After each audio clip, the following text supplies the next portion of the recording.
आज जरा पाऊस कमी आहे म्हणून आम्ही बाहेर चाललो म्हणजे पाऊस बघायला। मला काल बघायचं होतं पाणी वाढले ते, पण सगळीकडे जास्त पाऊस होता आणि घरी बसा असं सांगितलेलं म्हणून नाही गेलो। आज मग रोहनचं काम होतं स्वारगेट जवळ, म्हणून मग पावसाचं पाणी बघायचं होतं मला, पुराचं।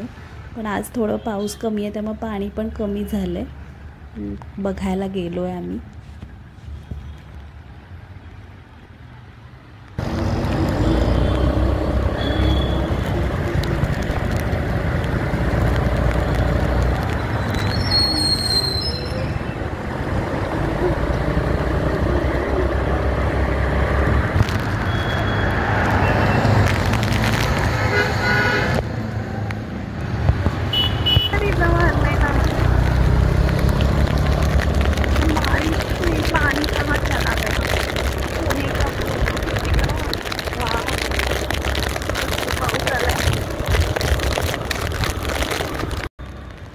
अलका टॉकीज जवळून थोडंसं डेक्कन जवळून मग नदी पात्रात तिथं जास्त पाणी असतं म्हणून तिथून गेलो झेड ब्रिज जवळून, आणि मग घरी येणार होतं तर परत लवकर आवरलं। मग ठरलं की खडकवासला धरणाला जाऊया, बरेच दिवस गेलो नाही आहे। मग खडकवासल्याला गेलो।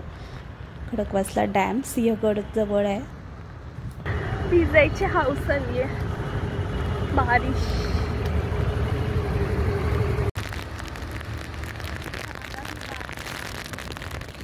आत्ता आला मोठा पाऊस सिंहगड रोडवर, छान वाटतंय, मला आवडतं पावसात भिजायला, गार।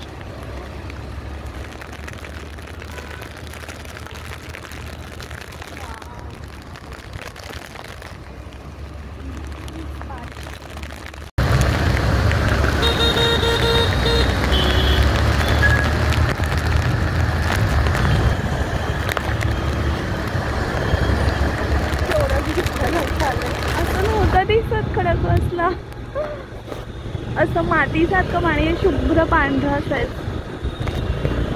वाव, केवढं पाणी वाढलंय, गर्दी पण तेवढीच असणार।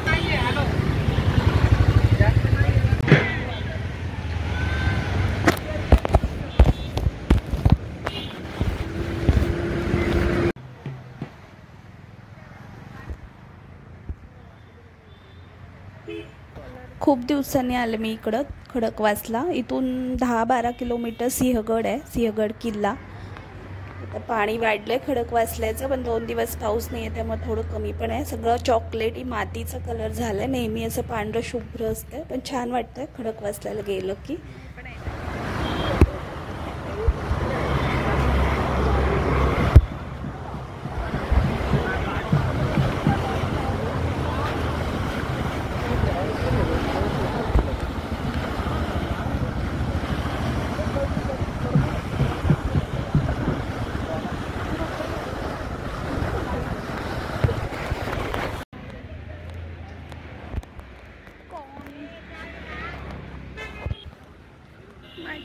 घरी नाश्ता केलेला सकाळी, पण अशा ठिकाणी आलं की पाऊस आणि थंडी, तिथलं वातावरण, निसर्ग बघून सगळा परत खायची इच्छा होतीच। आणि अशा ठिकाणी म्हणजे चौपाटी किंवा रंकाळा, खडकवासला अशा ठिकाणी कॉर्न, भजी, वडापाव सगळीकडं भरपूर गाड्या असतात, तर बघून खायची इच्छा। मग आम्ही वडापाव, मॅगी आणि कॉर्न खाल्लं आणि चहा।